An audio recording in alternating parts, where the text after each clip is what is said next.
As promised, I am going to show you how I have implemented an autofocus notebook into my planning system. This is my autofocus notebook, easy to carry along with me, uses a satellite.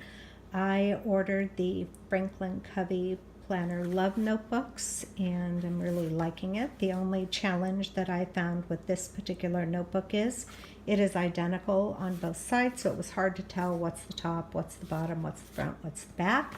So I added this particular piece of this strip of washi so that it was easy to see that was the back of the binder, or the back of the notebook itself.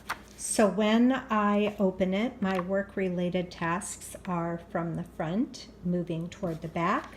My personal related tasks are from the back, moving toward the front. Ideally, then, it wouldn't matter where I finish in the notebook. When the two join up, the notebook is finished, then I can start a new notebook. I use this system identically to how Mark Forrester uses it, in that I make a list of all the items. I keep all the items just in one notebook.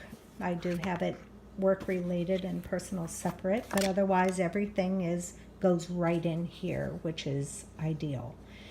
In Mark Forrester's system, he does not use these boxes. I actually got this idea from a member of the Plan to Enjoy Life group who introduced us to the autofocus system. In hers, she uses boxes, and as she finishes them, she will color them in.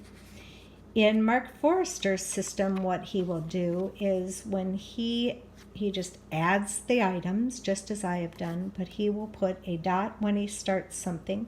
He will strike out an item when he finishes it.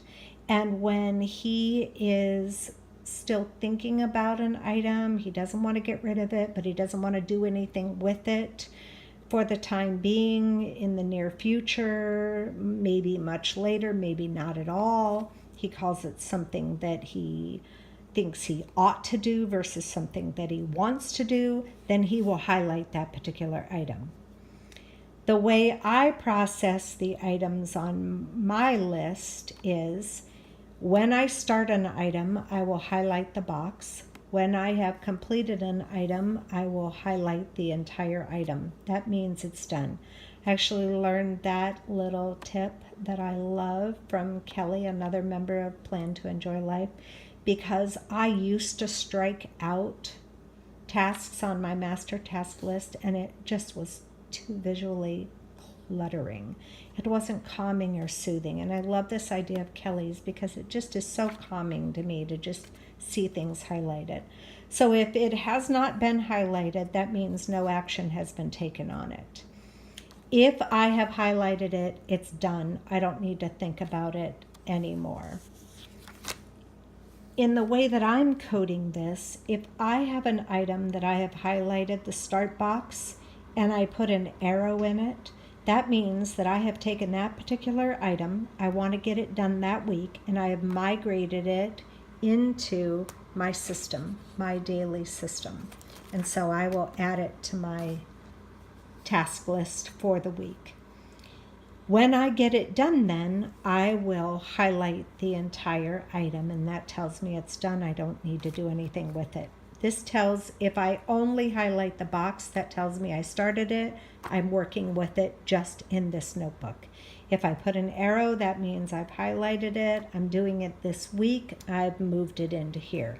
So for example, a project might get highlighted in this box, but I'm working on it, and I'm working on it out of this notebook. So it may stay highlighted for 3 or 4 days before I'll finally finish it off. For this one, if I move it into my system, then I put a little migrated arrow right there. In Mark Forrester's system, again, when he is putting an item on hold, it's an item he thinks he ought to do versus something that he needs to do, and he highlights it. What I do instead is I'm coloring in my box. That tells me that I'm putting this particular item on hold. I don't want to do anything with it right now, but I don't want to get rid of it either. I'll make a decision about that later. So I'll highlight that particular box. In Mark Forrester's system, when he has completely processed every item on the list, he has either completed it by striking it out, or he has highlighted it because he's going to make a decision about it later. Then he will put an X on the page. For me, when I start a page, I like to know how long has a page been active, so I will put a date up there. Every time I start a new page, this one's almost done, so when I start a new page, I'm going to put a date up there. When Mark Forrester has processed every item on a page, then he will put an X. When he has completed every item on the page, then he will draw a circle around the X. When I have processed every item on a page, I'm going to highlight my start date and add an end date that I have processed everything. When I have gone through and completed everything, every single item on my page has been highlighted. Then instead of having the X with the circle, I will have my start date highlighted, and I will now highlight my end date. Just like for Mark Forrester, the X with the circle means he no longer needs to look at that page.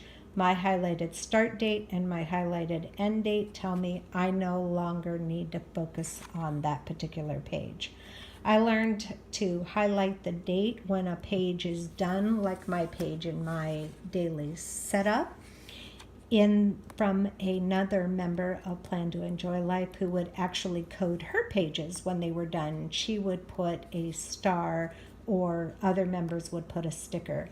I don't particularly do that, so I just highlight the date for that particular day that tells me every item on that day has been completed.